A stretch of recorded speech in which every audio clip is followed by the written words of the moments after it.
out of 10. Carry On Alice breaks their hearts again. Pulling clear in the closing stages. Smart Call wins the Jambi Mid. And Smart Call comes home to win it in the main Chance Farms Paddock Stakes.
It's a warm welcome to this week's edition of Breeding to Win, and once again we've got an action-packed show in store for you.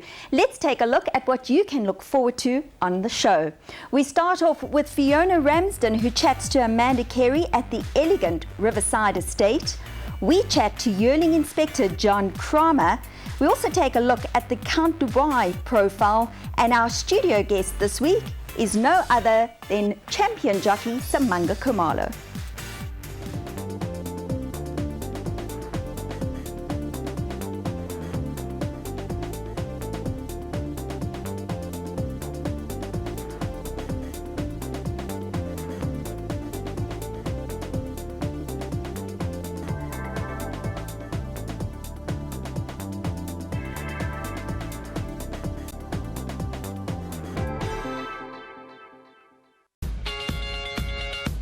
Every sip, the taste uniquely Dunkin'. Each cup, uniquely you. Brewed fresh because it's not just any coffee, it's your coffee. Your Dunkin'. America runs on Dunkin'. At 130 down now, but at 130,000 God. At 130,000, he's a get up and run cold. Presenting the strongest book of 2-year-olds ever offered for sale in Australia at the 2016 English Ready to Race sale. Australia's top 15 sires are all represented among the 255 professionally prepared juveniles, breezed up and ready to race. Breeze ups in Sydney and Victoria all welcome. For more information, visit inglis.com.au. Welcome back to Breeding to Win, and it's my pleasure to welcome to our show this evening Samanga Khumalo, making history a couple of years ago for being the first black jockey not only to win the Vodacom Durban July, but then you went on to win the championship as well, the Jockeys Championship. And Samanga, last season you were back there holding that trophy up, so welcome to the show. Thank you very much, Julie, and thanks for having me. Okay, 2 championships to your record. I know when you won your first championship, you said it was almost like a dream. How does it feel to have 2 jockeys' titles behind you?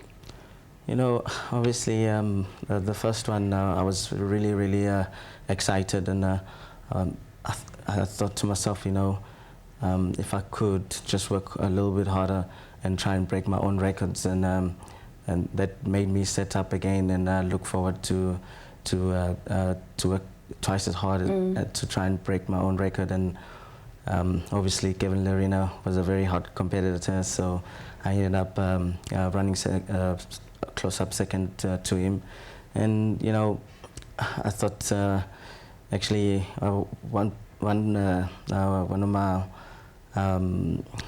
people that helping me behind the scenes asked me, said, Samanga, it looks like you got quite a bit to do, and do you think that this season, since you ran second the season before, do you think the new season you will be able to try and win the season again? So I looked, I was way back with the winners, but you know, with the strong stable that had Mr. Terry, who has backed me up very much, and I felt that I could have a chance, you know, and put my travels and, you know, just put my head down and try and break my own records and do the best I can. And it was a hell of a season for me. Well, absolutely. How did it all start for you, Simanga? To take us back to the beginning, what made you want to be a jockey? My story, obviously, there was a gentleman who was sent by Academy to come to schools, obviously, to look for talent, and I never knew anything about horses, and he came up, it did the measurements and everything just, it was what they were looking for. And I was asked to come to the Academy, and from then onwards, riding master Paul Gaspy and Mr. Vincent Curtis, who saw and said to me, wow, you got a beautiful sit on the horse, just keep it up and make sure that you use the balance well, and you should go far. And with that, I just took it with both hands and never looked back since. Was that the first time you ever got aboard a horse, was when you joined the Academy? The first time, yes. And sure. Obviously, none of my family background has or even knew about horses, so, and yeah. And that was it? It was a natural. Was it, I mean, were you scared at all getting on a horse? Because, I mean, being so small, I know what it feels like. I mean, you're high up there. It's a long way down if you got to fall. Yeah, definitely. I was very, very scared. When I think my horse that I was looking after was Chorus Master, and when he sneezed, I sort of ran away, and I'm like, I was terrified, obviously, and then it grew in me and became better and better. Obviously, Academy had all the help that can, coin starters, and you have to learn about the horse and get to understand the feeling and emotions and all that, and it just grew into me, and I took that and I used it, and in every horse that I ride as a horseman, just try and bond with them before obviously asking too much from them, How did your relationship with you and Sean begin? Did you just start riding for him, or were you asked to ride a couple of horses? It's just quite a funny story. Obviously, I was at the Academy, at Johannesburg Academy, and I was riding for Mr. Elikledo as an apprentice, and when I qualified, Mr. Terry was giving me 1 or 2 rides, and there was a horse, deluxe model, and obviously I rode that horse very well, and he liked the way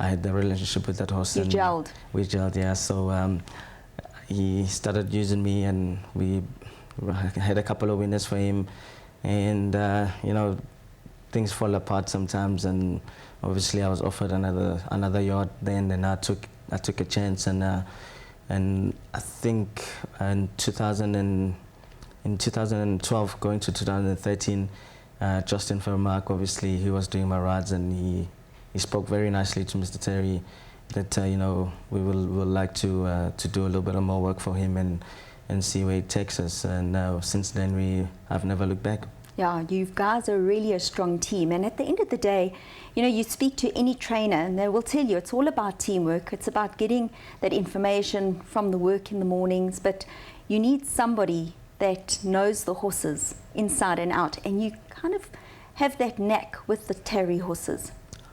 Yeah, I guess so.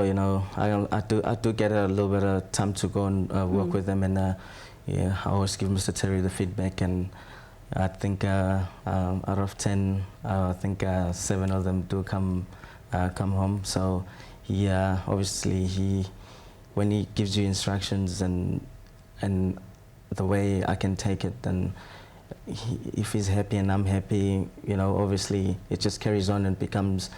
I get to understand him when he says something, and obviously when I come back and give him feedback, he gets to understand me too. So I think that just makes it stronger.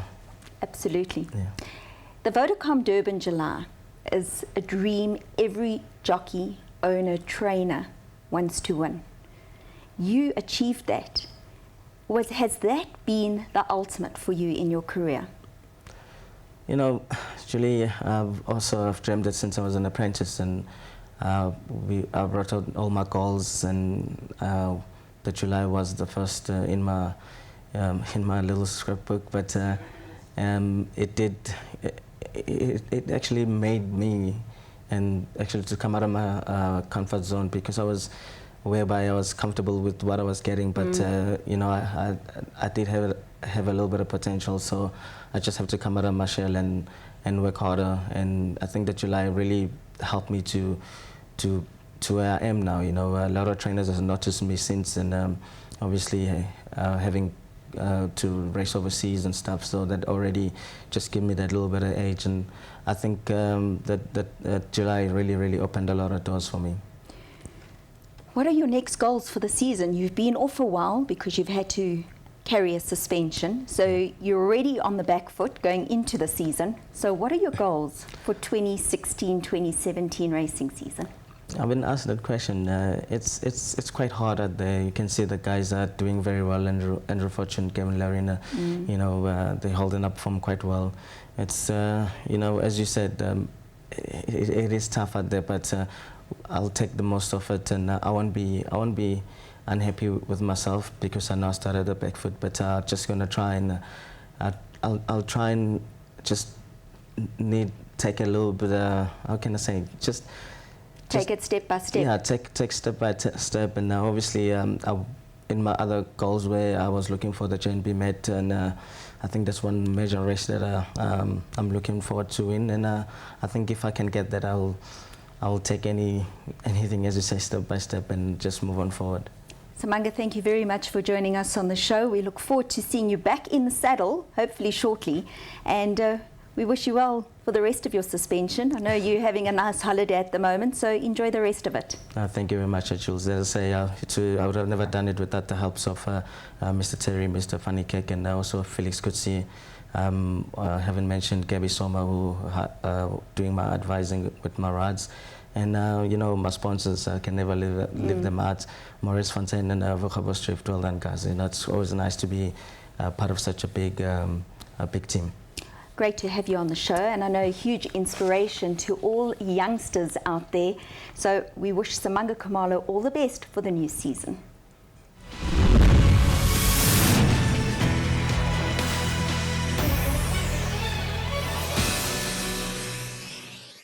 Well, the next CTS Ready to Run sale takes place on the 15th of October.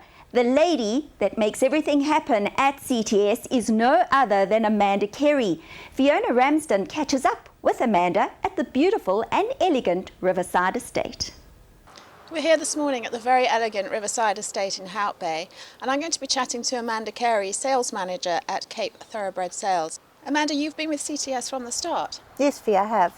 The first Cape Premier Yachting sale was in 2011, and I joined them in November of 2011. The first sale at the convention centre was a huge success, and you've just gone from strength to strength since then. Yes, it was a great success. Obviously, the Cape is the best place to be in January with the sale at the convention centre, which is a first for South Africa as well. So it all works very, very well. Yes, it's a great time of year for the racing and the international visitors. Well, that's it. The racing season's at its peak, and all blends in very, very well, and great sale. The catalogue itself must take a bit of perfecting. Yes, it does, Fee. Obviously, we have to, that's our showcase, and have to capture all the entries, a lot of proofreading, and then distributing countrywide and internationally. You mentioned a great team behind CTS. Just tell us a little bit about them.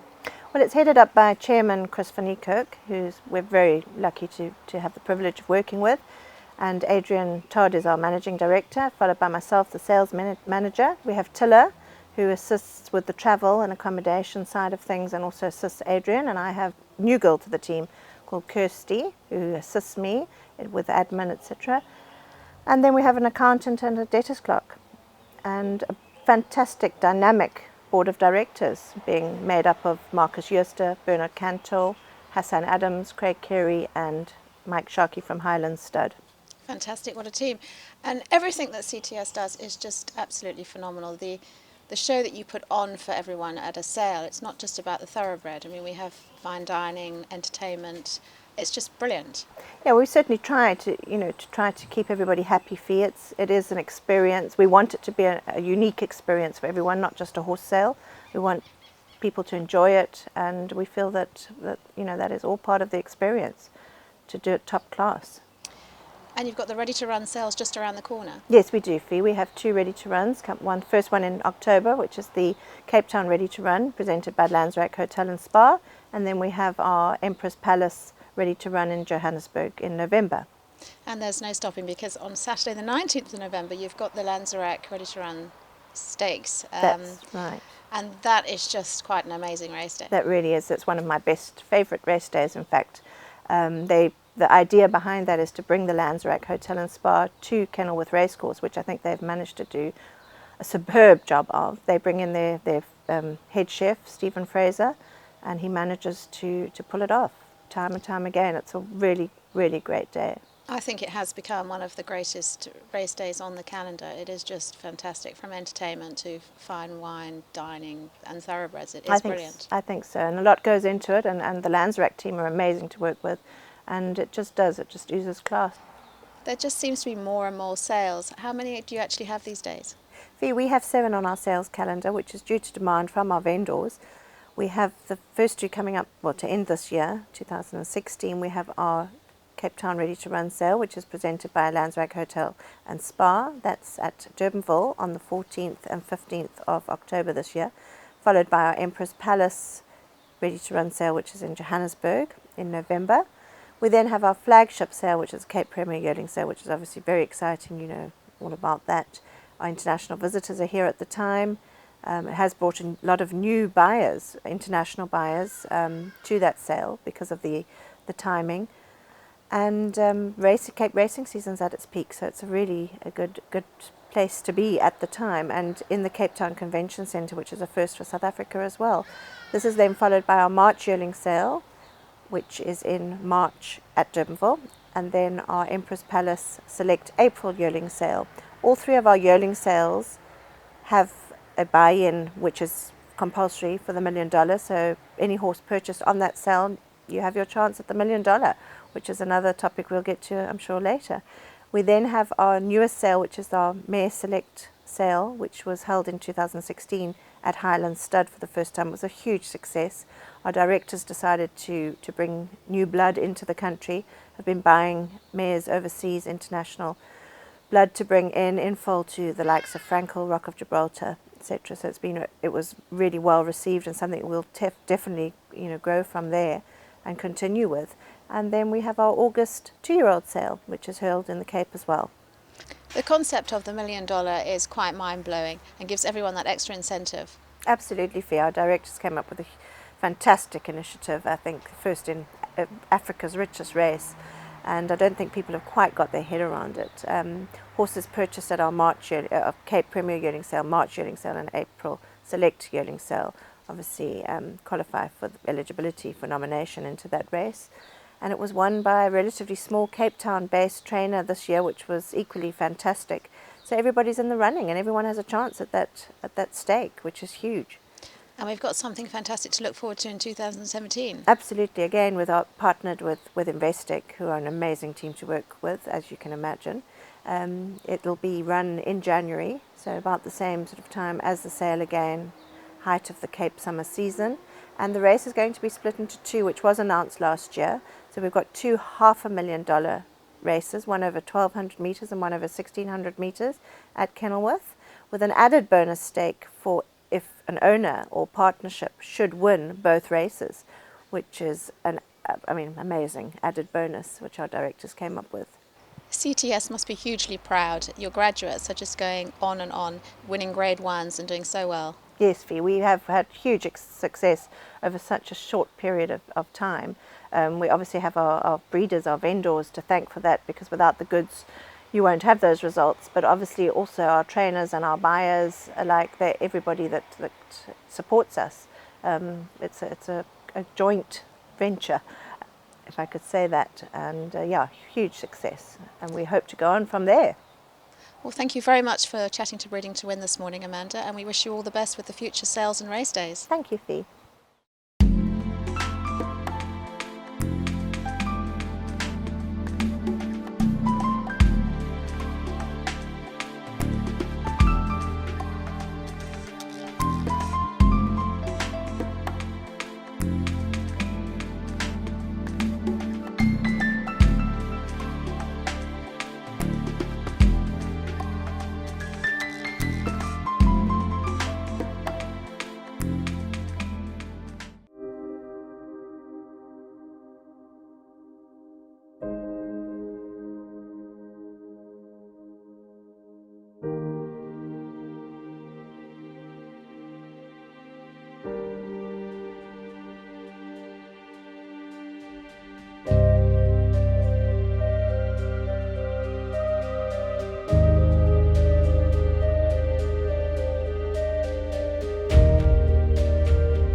Darling hits the front in the Oaks. Her 1,000 guineas success. Finding outclassed them. Architecture gallant in defeat.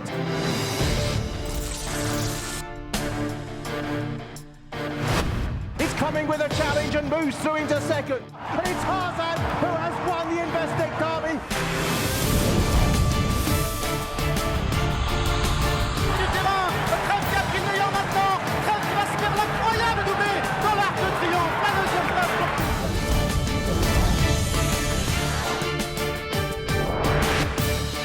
A length and a half away. He's 2 lengths in front. Chrome turns to gold.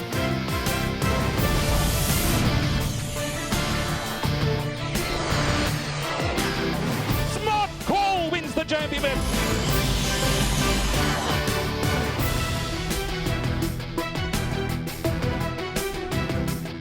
Absolute thriller going to the line. It's Durban, July.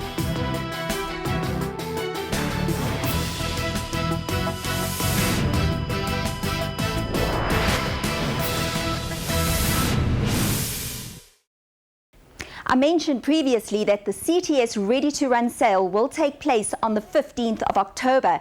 You'll be able to catch all the action live streaming on teletrack.com. Make sure you get it. Well, Count Dubois has been a stallion that's been a stalwart for the Claverflay stud. Let's take a look at his profile.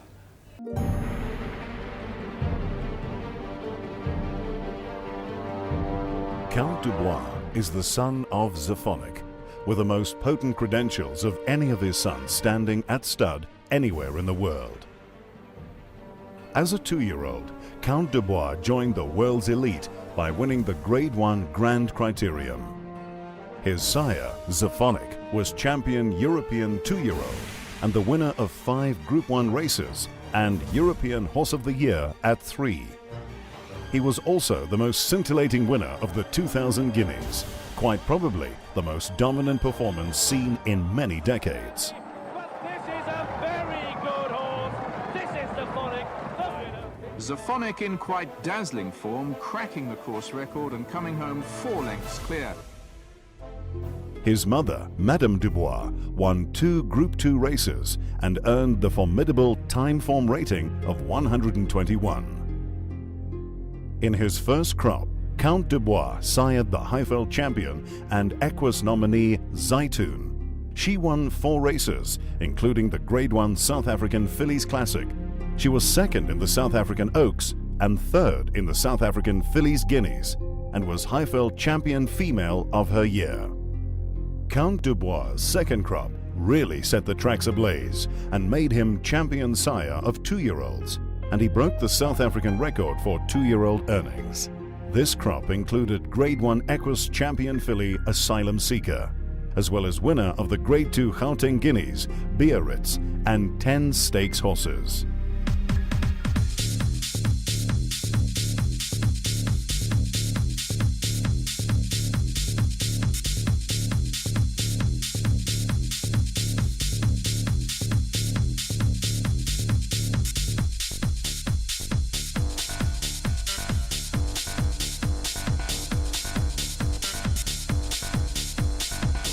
Contest Dubois a bit stronger, a bit tougher, and wins the money. Success Count from Abbey Archer. Success Count has won it. Success Count in the Starling Stakes. Fair Roslyn going on gamely the closing stages, and Fair Roslyn won it.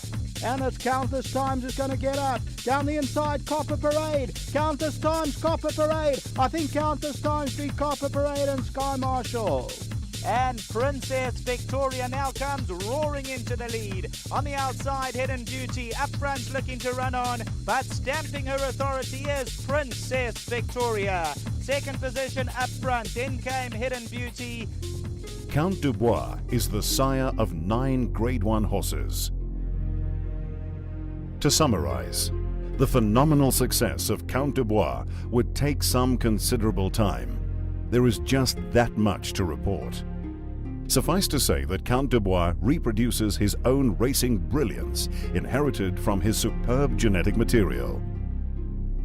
Whatever your mare's credentials, the prospect of a significant upgrade is as much a reality as Count Dubois is a record breaker. Count Dubois is a sire sensation.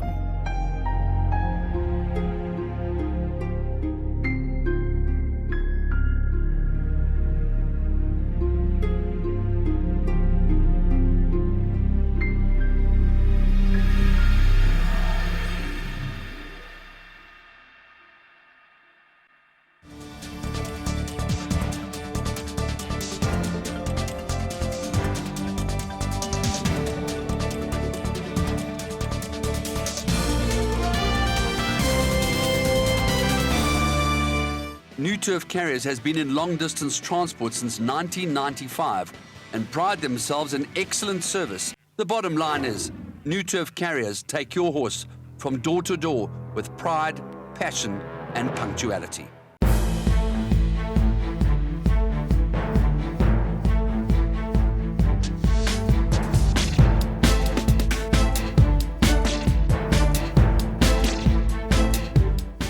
Time now to take a look at two stallion profiles, both managed by top bloodstock agent John Freeman.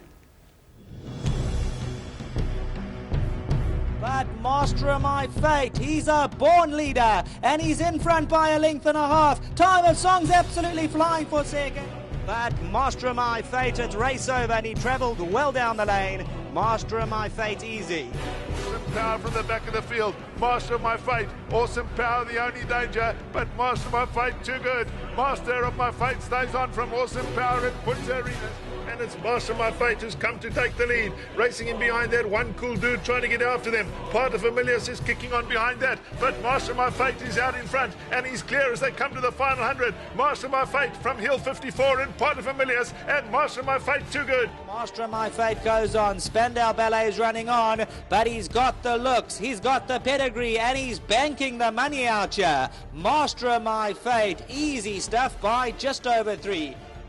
This superb-looking, brilliantly conformed, highly talented son of the legendary Jetmaster is out of the champion racemare Promise from My Heart, herself the daughter of champion broodmare sire Eliodor. Not only does Master of My Fate have the distinction of being the product of a champion sire and a champion dam, the first 3 generations of Master of My Fate's female line boast 4 champions. He was a sale-topping colt as a yearling at 3 million rand and became tagged as a superior racer by trainer Dennis Dreyer right from the start. Master of My Fate reeled off 6 consecutive wins in 8 months, starting odds-on favorite for the first 4, with the rest of his competitors generally priced at 10-1 or better, and winning by an average margin of 2 or more lengths. This was also true of the field of 14 of the country's best racers that he trounced in the Grade 2 Premier Trophy at Kenilworth in December 2013. That field included 6 Grade 1 horses. Master of My Fate who's come to take the lead. Racing in behind that, One Cool Dude trying to get after them. Paterfamilias is kicking on behind that, but Master of My Fate is out in front, and he's clear as they come to the final 100. Master of My Fate from Hill 54 and Paterfamilias, and Master of My Fate, too good.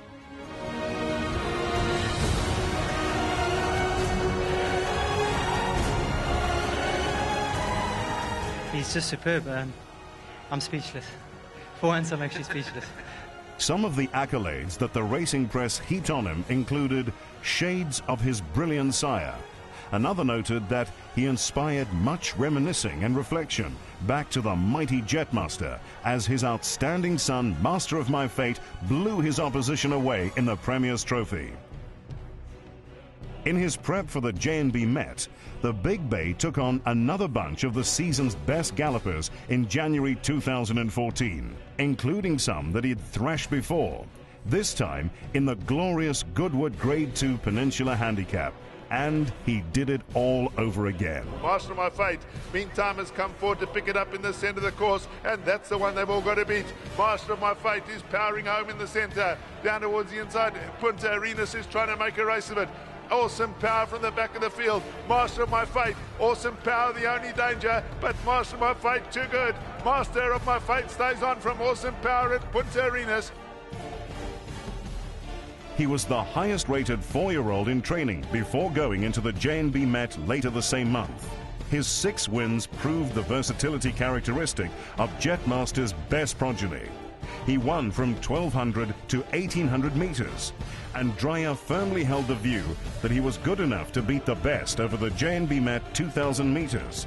But he was cut into 3 times by the same horse in the Met and still ran a game-flying 5th.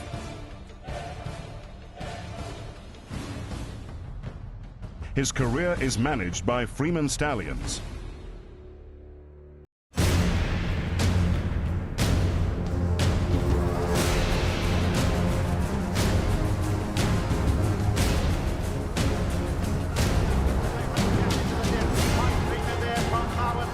Just behind them, Fame and Glory under pressure. Then follows City Leader and Sariska, but it's Twice Over who hits the rising ground in front from Pipe Dreamer. Marwood Thief running home strongly, but Twice Over out in front is going to win the Champion Stakes for Henry Cecil. And it's Twice Over with the pink up his shoes in front of Vinci against the rails in second place. Behind this big in the car, but it's Twice Over now on the great day for Henry Cecil. It's Twice Over is going to be the 11th dual winner of the Champion Stakes. To Vision Jatar, Debussy, and then Gitano Hernando.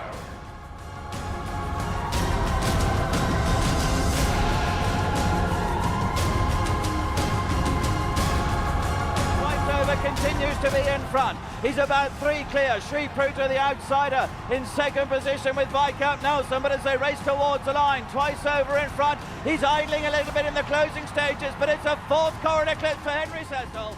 Twice Over on the near side is bearing down on her. Twice Over at midday. The Abdullah pair dive for the line together. And it's Twice Over's jump on international for Sir Henry Cecil and Ian Morgan in the colours of Khalid Abdullah. I'm really, really delighted he's got a good stallion job, because if a horse ever deserved it, it's him. And I think you'll be getting progeny that are very genuine. It certainly would give you, if they're anything like him, they'll be giving you 110%.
Down here on the Cape, the weather, the grass, the horses.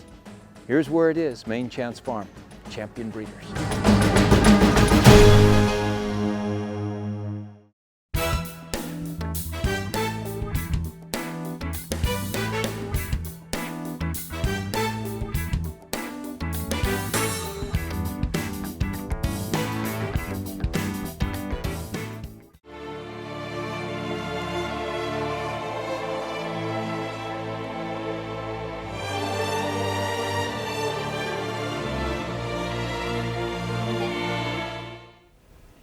Fiona Ramsden, who has certainly been a busy lady, caught up with National Yearling Inspector John Kramer regarding his inspection itinerary.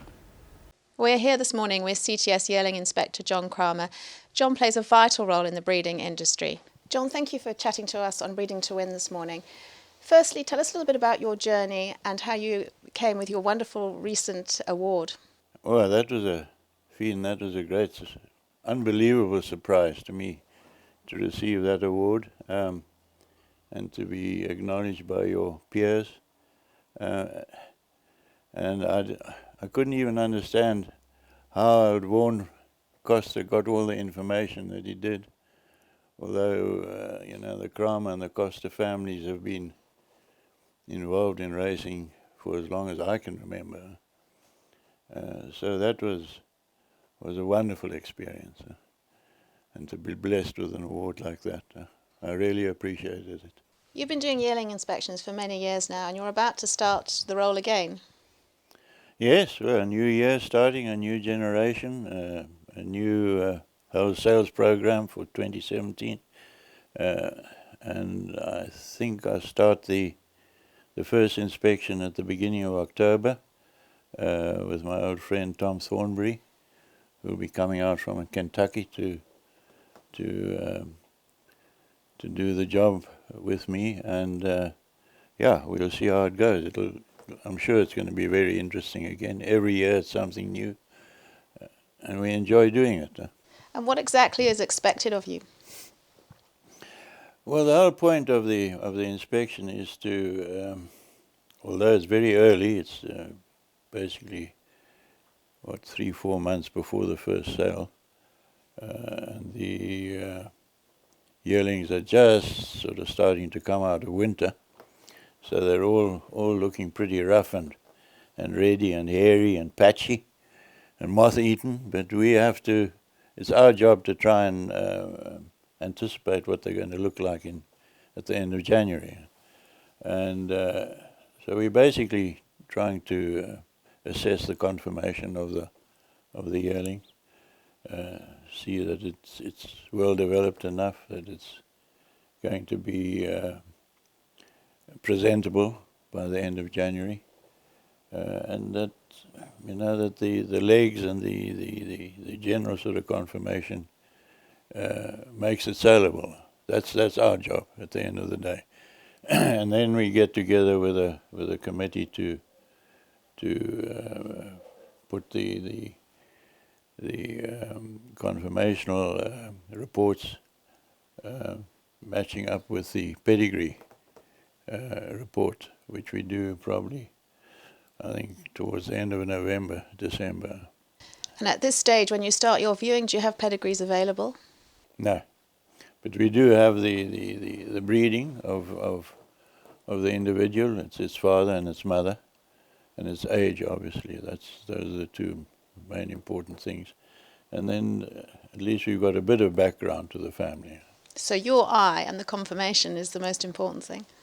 Yes, and the projection. That you've got to. I think you've got to have bred horses yourself and seen the way a foal develops and grows up to be able to assess it at the yearling stage when it has to go to the sales.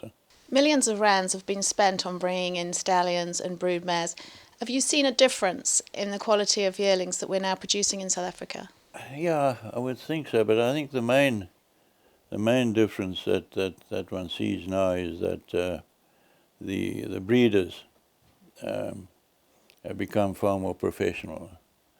The horses don't change much. I mean, whether they come from overseas or from local pedigrees or locally bred horses, I don't think that makes much difference. There is certainly with brood mares coming over from America and England and France, crossing it with our stallions here and so on.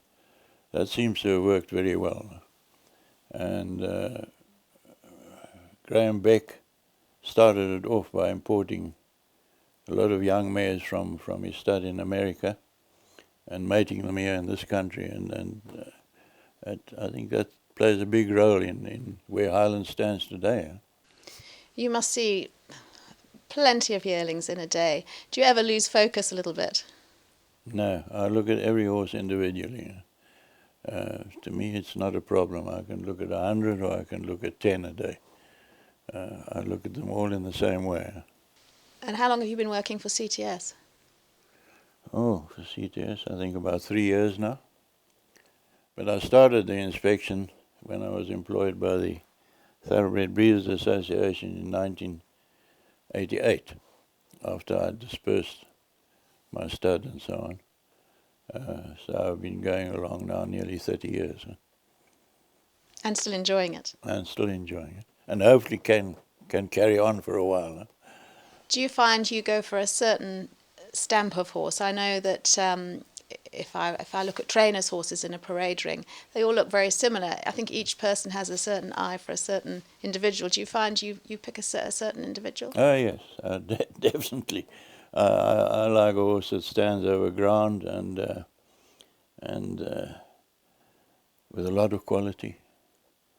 I need quality in a horse and scope to develop. That's for me very important. And how do you plan your itinerary now moving forward, with October being sort of the start of your viewing?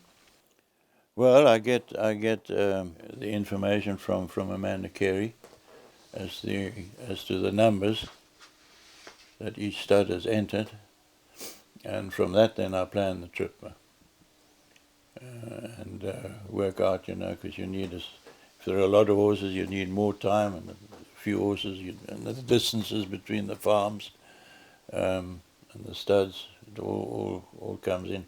But we can usually finish it in 2 weeks. Well, horses and breeding are in your blood. It goes way back. Yes, I'm afraid so. I was born into it. My father and mother bred horses. So I don't know anything else in my life. It's always been, I was born to be involved with horses. You're living here in beautiful Hermanus, surrounded by stud farms.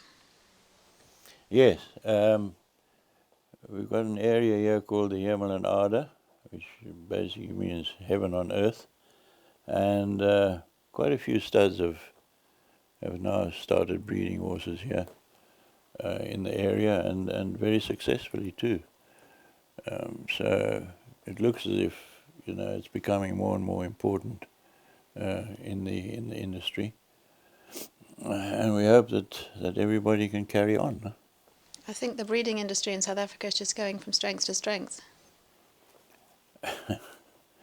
Yeah, it's not as big as it used to be. It's certainly shrunk in numbers, and in numbers of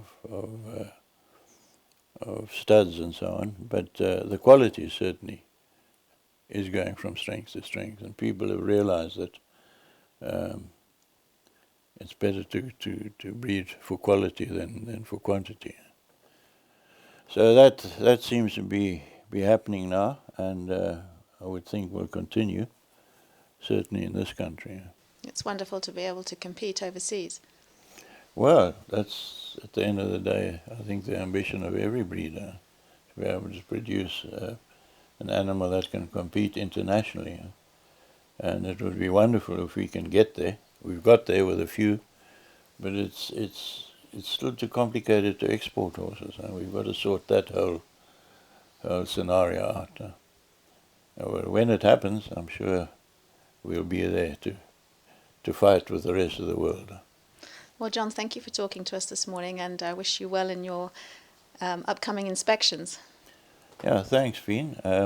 We'll enjoy it as usual, and I'm sure we'll find some very nice horses along the way. Thank you very much.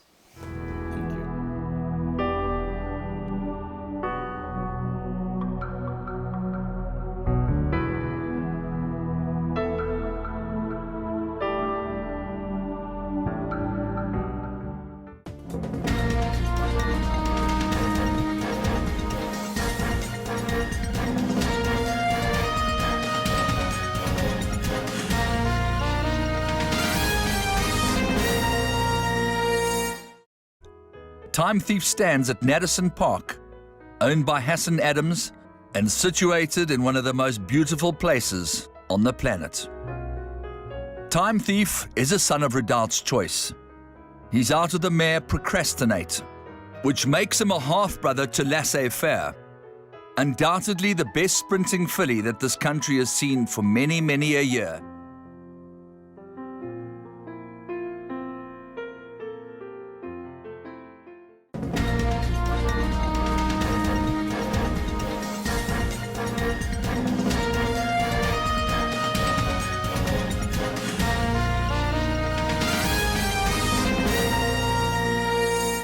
Well, there are all our social media details. Be sure to download the Breeding to Win app to stay in touch with the Breeding to Win team. From myself, Julie Alexander, and the rest of the team, until next time, good night. In A League of Their Own, Tom Hanks, in his role as baseball manager Jimmy Dugan, tells a member of the Rockford Peaches, if it was easy, everyone would do it. Thoroughbred horse trainers appreciate this bit of philosophy more than anyone else. The pleasures of winning are immense, because losing is the rule, not the exception. If it was easy, everyone would do it. Up with the chickens despite a restless night thinking about that colicky colt. The grabbed quarter on the stable star, the horsing filly entered for Sunday, yesterday's bad ride. It must have been a trainer who coined the word nightmares. If it was easy, everyone would do it. Walking out with the first set on a beautiful spring morning, it's easy to find a religion. This is the day the Lord has made. Let us rejoice and be glad in it. Sometimes it's easy to rejoice. The barn runs smoothly, the coffee smells great and tastes even better. The track is perfect, exercise riders have clocks in their heads, horses work like champions. You go to the draw and your maiden filly gets in the easy half of the split. Miracle of miracles, none of the jock agents spin you. On those days, you think Hall of Fame trainer Richard Mandela is right. I hope nobody ever exposes us and makes us get a real job, he says.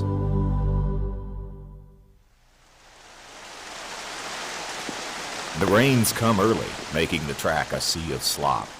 To work or not to work, that's the question. You need to go 5/8 for Saturday's race. It was supposed to be nice. The weatherman is a lousy handicapper. If it was easy, everyone would do it. Saturday is beautiful. All azure sky and bluegrass. The big horse is great. He's been training like a bomb. Cautious optimism to the press corps. They'd better have their running shoes on today. He's fit as a fiddle. Wouldn't blow out a match. At noon, the pressure starts in earnest. The owners and their entourage are all smiles as you sit down at the table. The waitress asks if you would like something to drink. How about a bottle of Maker's Mark, you think? Diet Coke, you say. 1,000 questions. How is he today? Did you talk to the jockey? What instructions are you going to give him? If he doesn't run well, will we still go to the Derby? You have entered the Twilight Zone. If it was easy, everyone would do it.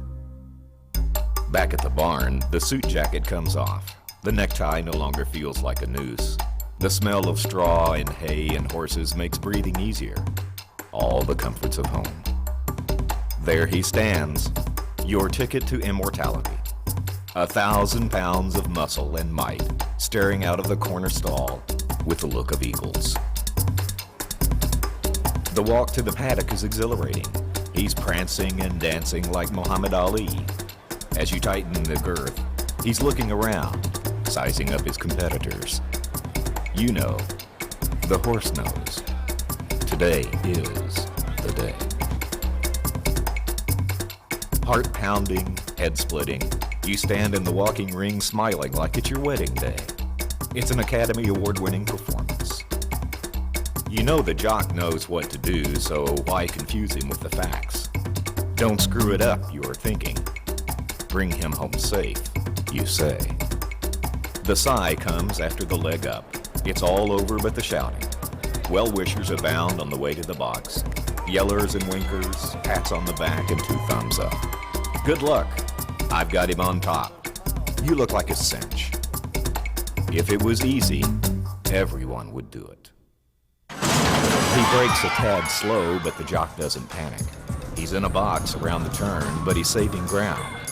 If the 3 would just fold, he could get out at the half. All right, jock, now's your chance. Get outside and turn him loose. I'll take it from there. The crowd roars, the big horse rolls. Now the smile is not an act. The press corps flocks like pigeons to a park bench. He's a magnificent horse, the best I've ever trained. The jock rode a great race. He's cool under pressure. That's why I use it. We'll think about the Breeders' Cup. We'll see how he comes out. I'll talk to the owners later this week. Right now, we're going to savor this victory. Champagne toasts in the director's room. Dinner at Dudley's. To bed at 10. 9 more tomorrow. Up at 4. Barn by 5. 7 to Breeze. 3 to enter. If it was easy, everyone would do it.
Out of 10, Carry On Alice breaks their hearts again. Pulling clear in the closing stages. Smart Call wins the Jambi Mid. And Smart Call comes home to win it in the main Johns Farms Paddock Stakes.